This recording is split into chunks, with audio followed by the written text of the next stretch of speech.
Hi, everyone. I'm Flora Pastorero. And I'm Carrie Perry, and this is Chick to Chick.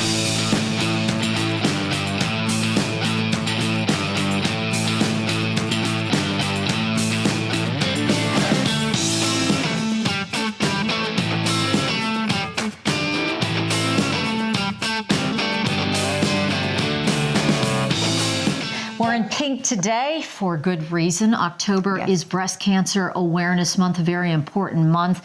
Statistically, 1 in 8 women will develop breast cancer. That means inevitably you will know someone in your life who has breast cancer. I do. Yes, who? There's 2, that I know that made it through, one that didn't, another one, and actually they were young women. They are women. And were, yes. Okay. You were talking about mothers, sisters, daughters, aunts, friends.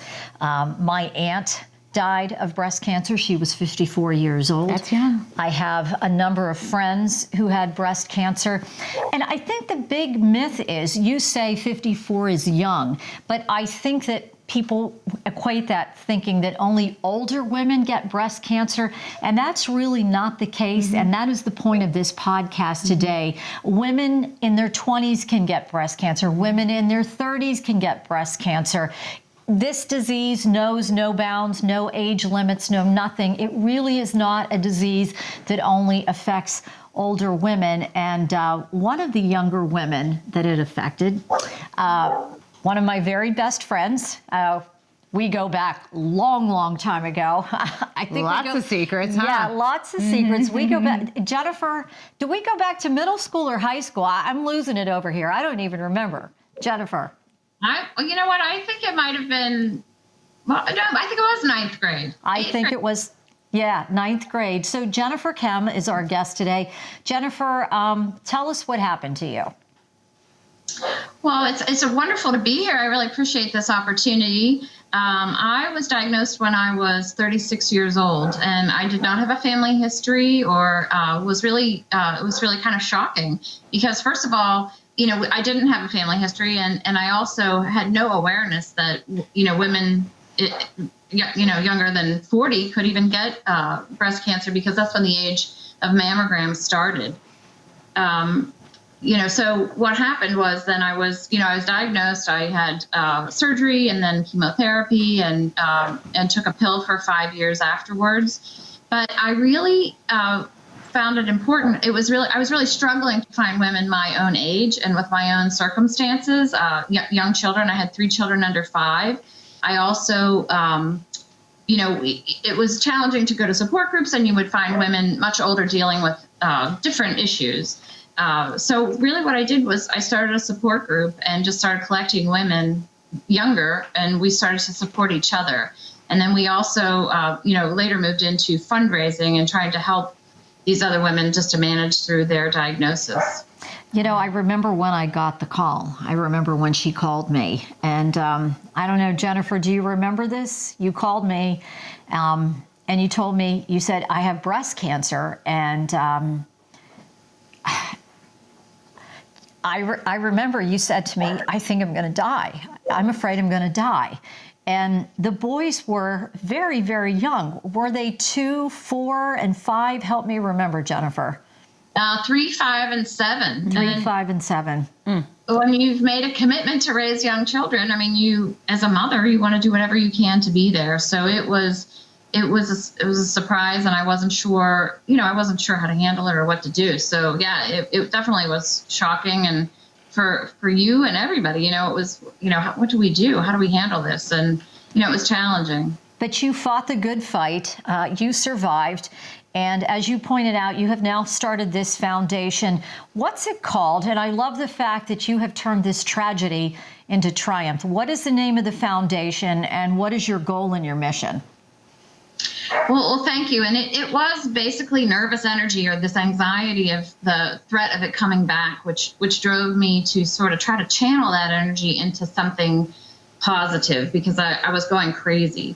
And it's called the Young Women's Breast Cancer Awareness Foundation. And I was diagnosed in 2000. So 20 years ago, there weren't that many people in their 20s, 30s, and 40s. Now, for whatever reason, and I don't know what the stats are, there seem to be far more that are diagnosed younger. So I wanted a space where these young women could, we became a community, and then we could support each other, try to educate each other. I bring in doctors that will come and speak. I have, we have monthly dinners where we socialize and just try to connect with each other. Facebook wasn't around at that time, so it was really hard to find other women. So now we all do it online as well as in person, and it removes the isolation. It removes some of the fear. If you've ever had a problem, no matter what your challenge is that you're going through life, if you're able to talk to somebody that's been through it, it's so comforting, and so it just brings us a sense of peace that nothing else does. So and that's, what has always driven me, is to create that sense of peace for other women. Jennifer, I'm moved by what you're saying too. I have taken on kind of a role of something not so great happening in my family, not enough awareness, not knowing what to do, and making something happen with it and spread awareness. But, for you, I can imagine over the years what it must be like to, I want to say I don't know if it's relive it, but if you've got more and more women that are coming into your group because you're creating more awareness, and more of those women are bringing more women in, how do you work through that? How do you work through that feeling like, gosh, there's still too many women that are walking through the doors of this, and yet knowing what you have done to create this power where these women have a place to rest their fears and have conversations? Well, that's an excellent question. And I know you've done, a tremendous amount of work in the Lyme space and trying to educate people. And that's a huge area that we still are pretty uneducated about. So you totally get it. I do. And so and that's really what I'm trying to do, is create not only awareness, but also trying to educate when making choices, trying to find the correct physicians. I'm sure in your situation, there are some people who sort of blow you off with Lyme's. They're like, oh, no. And other people that take it incredibly seriously, and you can get help. That's the same way, like there are people, I sat across the chemo chair with a woman who her doctor said, he initially said, you're too young for cancer. Like, you don't have breast cancer. And so he blew her off. And, a year later, she was actually diagnosed at a much later stage. That's really but it is hard. And like you're saying, meeting these women and losing these women is incredibly challenging. And a lot of the things have changed. Like what we used to push really is, early detection will save lives. Well, what we have come to find is that one out of and if you're familiar, cancer is staged in 1, 2, 3, or 4, being the what is considered terminal, or you will probably pass away from this disease. But so when people are diagnosed now in stage 1, 2, and 3, 30% of those, even getting treatment, will then become stage 4. Wow. So it changes the paradigm as to early detection saves lives, because I'm not saying that you don't want to find it as early as you can. That's not what I'm saying. But it's still a really challenging and misunderstood disease. And so it's extremely hard. It's hard emotionally to work with these women and try to find the best care. And, I don't give medical advice at all, but I will try to help them advocate to find the best scenario, or find second opinions, or do things along that line, and to find doctors that will take them seriously, frankly. And it is challenging, and sometimes I do have to take a break, and I have to step back and recharge. And it's emotional work, but I can't think of doing any other thing, You have had so many remarkable fundraisers, some great fundraisers. How have you helped some of these women financially?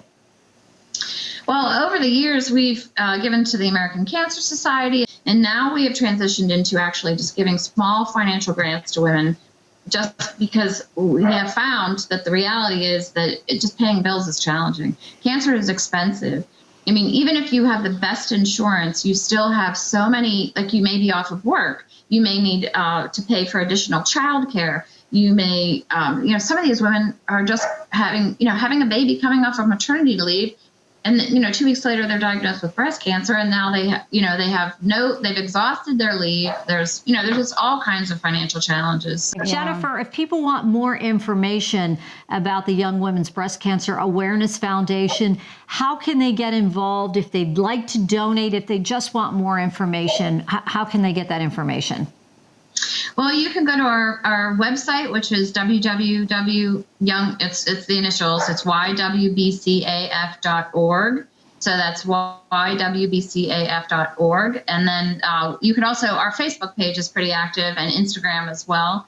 You can contact us through any of those ways. And we value, it's all grassroots, so we value any kind of, anybody wants to do a pink out at their school, or a lot of companies are interested in helping us, and they reach out to us, and it's fabulous. It's amazing. And it's like, I just received a call this morning of a gentleman who's interested in, he has a production plant. He's like, I want to give everybody pink hard hats. And, he's just really excited about it. And it's fabulous. I mean, there are so many people out there that want to help. So I really, truly appreciate it. She really has given so much of her life. And she took this tragedy. I mean, I cannot tell you the emotions that we went through. I can't tell imagine. you.